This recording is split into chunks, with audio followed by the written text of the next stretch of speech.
दोस्तों नमस्ते। अपहरण वेब सीरीज का वो डायलॉग आपने अक्सर सोशल मीडिया पर सुना होगा। मतलब इंस्टा रील, फेसबुक रील के जरिए वो आपको बार बार आपके सामने आ जाता है। वो कोई दुकान में एक औरत बैठी है और उससे मिलने के लिए एक व्यक्ति आता है। बाकी आगे क्या संवाद होता है और उसके बाद क्या होता है, ये जरा आप देख लीजिए। गाली दे रहा है कोई। अरे क्या बोल रहा है? देखा, उसको पूछता है अंदर से एक व्यक्ति कि क्या बोल रहा है, और वो गाली दे रहा है ये कहती है। और बाद में गाली क्या होती है ये आपने सुन लिया होगा। इसके बाद का एक सीन बड़ा महत्वपूर्ण है इसी वेब सीरीज का।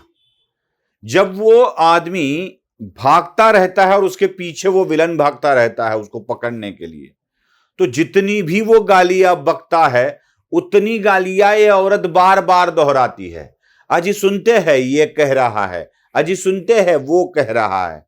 और इससे चिढ़कर, मतलब जो पीछे पड़ा है उससे घबरा कर नहीं, इस औरत से चिढ़कर वो व्यक्ति रुक जाता है और उसको कहता है चुप कर कुंटा, चुप कर। हाँ, ठीक ऐसे ही हो रहा है। ये इतनी गालियां बक दी है, इतनी गालियां बक दी है कि अब कहने को जी कर रहा है, चुप कर रे चुप कर। सब सुन रहे हैं, क्योंकि इस व्यक्ति को गालियां बकने की ही आदत है।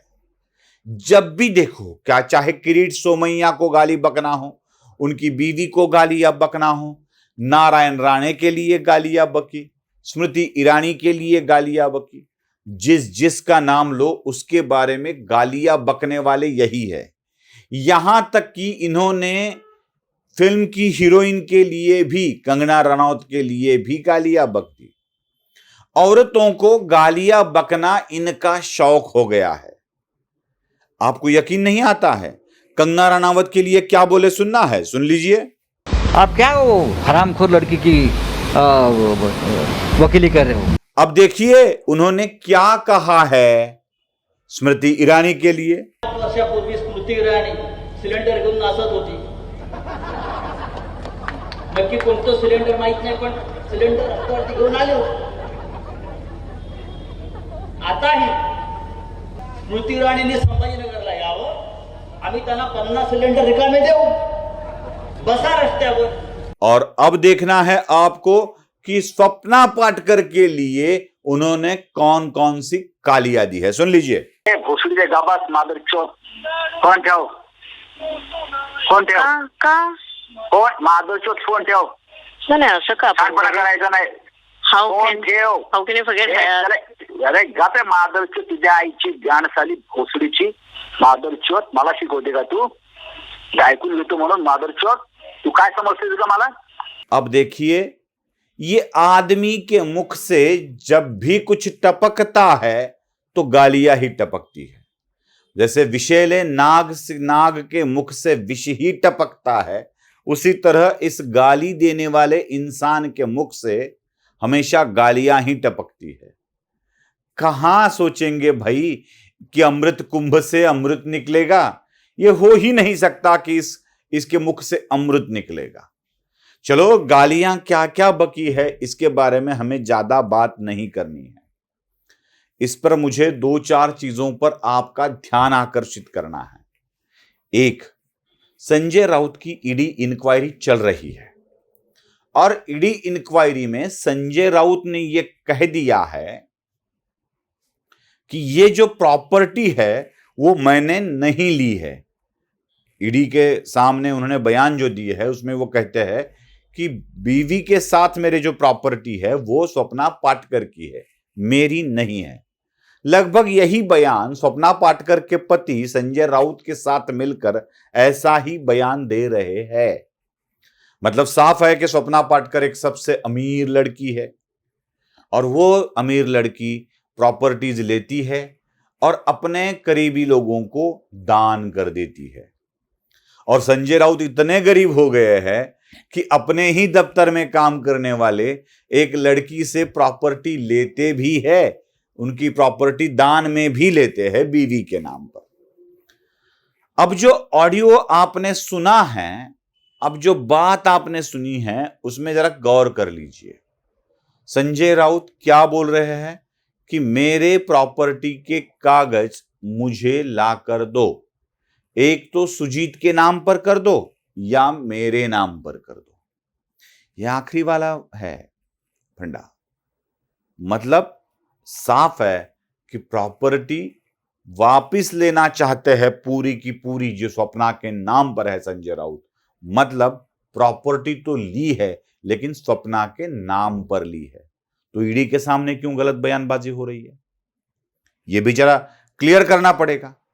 पिछले 1.5 सालों से मैं इस विषय को आपके सामने प्रस्तुत करता आया हूं और आप सबको लगेगा कि शायद यह ऑडियो क्लिप बहुत ही नई है। बिल्कुल नई नहीं है। इसी प्रकार का कृत्य 2 साल पहले किया गया था और उस वक्त राष्ट्रीय महिला आयोग के पास कंप्लेंट की गई थी 16 सितंबर 2020। 16 सितंबर 2020 को ही नेशनल वुमेन कमीशन की तरफ से मुंबई पुलिस को आगाह कर दिया गया था। जो शिंगे नाम के एक डीसीपी थे जोन 8 के, उसको बता दिया गया था कि भाई इसके ऊपर कार्रवाई करो। लेकिन शिंगे ने कुछ नहीं किया क्योंकि उस वक्त सरकार थी उद्धव ठाकरे की और उद्धव ठाकरे के एग्जीक्यूटिव एडिटर है संजय राउत। तो उनके ऊपर कैसे कार्रवाई होगी। सालों से चली आ रही यह कार्रवाई रुकी पड़ी थी। अब जाके ईडी के पास चला गया मामला तो ईडी के साथ साथ ये सब उजागर हो गया कि स्वप्ना पाटकर को धमकी दी जा रही है। धमकी किस बात की भाई, पेपर में डाल के पर्ची दी गई। जिस मंदिर में वो प्रार्थना करने जाती थी उस मंदिर में धमकियां चिपकाई गई। बहुत गलत और गंदे शब्द चिपकाए गए, प्रिंट करके कागज पर, लिख कर कागज पर। उसका पीछा किया गया, उसके ऊपर क्राइम रजिस्टर्ड किए गए। एक बात मैं आपको बता दूं कि स्वप्ना पाटकर की डिग्री फेक कहने वालों के लिए पहले तो यह तकरार, ये जो कंप्लेंट है, यह कंप्लेंट एक ऐसे व्यक्ति ने लॉन्च की है स्वप्ना पाटकर के खिलाफ जिसका कोई अब तक ठिकाना ही नहीं है। मतलब कंप्लेनेंट कहीं मिल नहीं रहा है, वो किसी और एरिया में रहता है। उसको उसके घर में किसी ने चुपचाप एक चिट्ठी फेंक दी, वो चिट्ठी उठाकर किसी दूसरे एरिया के पुलिस स्टेशन में आ गई और वो उसका पुलिस स्टेशन में वो कंप्लेंट दायर करती है। उसके बाद तीसरे एरिया में रहने वाली स्वप्ना पाटकर को गिरफ्तार किया जाता है। मामला चलता है, 52 दिन जेल में रहती है स्वप्ना पाटकर। यह सारा मामला कुछ बना बनाया नहीं दिखता आपको। किसी एक एरिया में एक चीज ठीक से नहीं होती है। चलो अब मामला कोर्ट के सामने है तो ये सारी बातें सामने आएगी। और महामहिम न्यायालय से मैं विनती करता हूं कि अगर आप इसका सच जानना चाहते हैं तो स्वप्ना पाटकर को डिग्री दिलाई किसने, यह भी जान लेना जरूरी है। उसी वक्त सारे मामले सामने आ जाएंगे। उसी वक्त शायद ये थोड़ा सा हटके होगा सोचना, लेकिन उसी वक्त सारे मामले सामने आ जाएंगे। 16 सितंबर 2020 को कंप्लेंट करने के बाद भी इस विषय में कोई कार्रवाई नहीं होती है। ईडी के पास जमा करने के बाद यह मामला शुरू हो जाता है तो इस विषय पर चर्चा करना अनिवार्य हो जाता है। प्रॉपर्टी किसकी है, यह आवाज किसकी है? क्या संजय राउत की है? संजय राउत की है तो विश्व के सबसे अच्छे मुख्यमंत्री चुप क्यों रहे? क्या उद्धव ठाकरे नहीं जानते हैं कि स्वप्ना पाटकर सामना की लेखिका थी? क्या उद्धव ठाकरे नहीं जानते हैं वो बालकड़ू की निर्माती थी? उन्होंने ही इस फिल्म को निर्माण किया था। क्या बालकड़ू से हटकर अब पाटनकर काढ़ा की तरफ बढ़ रहे हैं उद्धव ठाकरे? क्या उद्धव ठाकरे नहीं जानते हैं कि वो प्रमोद नवलकर की भतीजी है? प्रमोद नवलकर से स्वप्ना पाटकर का अच्छा और करीबी रिश्ता है। क्या विजयकर को नहीं जानते हैं उद्धव ठाकरे? उद्धव ठाकरे की छोड़ दीजिए, क्या रश्मि ठाकरे एक स्त्री होने के नाते इस विषय को नहीं जानती है? क्यों चुप रही अब तक?